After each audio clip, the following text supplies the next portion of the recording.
World War III is about to erupt after what Trump secretly did in North Korea while Kim Jong-un was sleeping. Trump just slapped North Korea's tourism in the face with a fat one. If you're an American in North Korea, then GTFO immediately.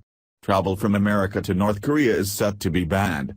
Anyone trying to travel there will have their passport revoked. This looks to take place on July 27 and provide a 30-day grace period for people to return home. The travel ban to North Korea comes amid growing concerns for their lunacy and also because North Korea murdered Otto Warmbier for stealing a sign. North Korea better hunker down, because if they act up, then they're going to get blown up.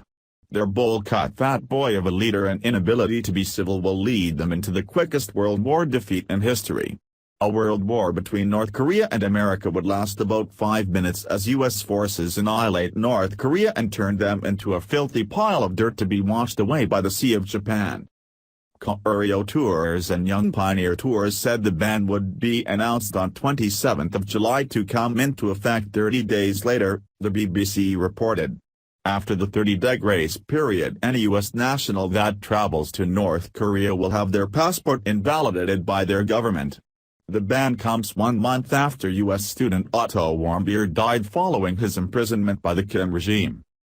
China-based Young Pioneer Tours, which had taken Warmbier to North Korea, and Erupt Tours said the ban will come into force on July 27, the anniversary of the end of the Korean War, with a 30-day grace period. Erupt Tours added that the Swedish embassy in Pyongyang, which handles consular affairs for the United States in the north, informed it of the ban, but did not say how long it would last. The U.S. Embassy in the South Korean capital, Seoul, did not immediately respond to a request for comment. Rowan Beard said that the 30-day grace period would give leeway for any Americans currently in the country as tourists or on humanitarian work. Simon Cockerill, of Erupt Tours, said, "It remains to be seen what the exact text is, but the indication is it's just a straight-up ban on Americans going." Mr. Cockerill told the BBC the agency would still conduct tours and take Americans until the ban came into effect. Let's be honest folks, why the hell would you want to travel to North Korea in the first place? It's a dump ran by a dictator with a potato haircut. The guy is a maniac and their laws are ridiculous. The fact that they jailed Otto Warmbier for that long, then sent him home right before he died, says they're sick in the head. They basically murdered the guy for stealing a sign.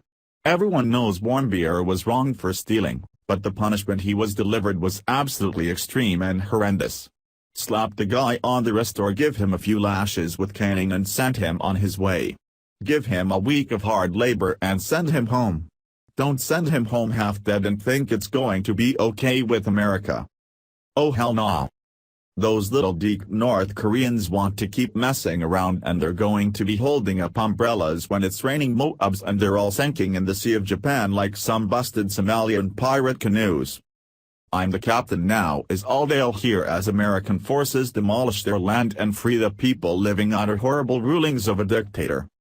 I don't think World War III will actually happen, but if it did, then America would be 3-0. Then again, don't count Kim Jong-un out of the battle. He's a bit twisted as we've seen. He doesn't play around either, but I don't think him and his forces stand a chance.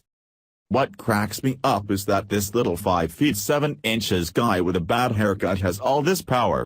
One of his homies should slap him upside the head and take over. Move over boy, there's a man in power now. If war ever breaks out between America and North Korea, then I'll be glued to the television watching it unfold. Won't you? Thanks for watching. Please subscribe Breaking News 365 channel. Goodbye and see you again.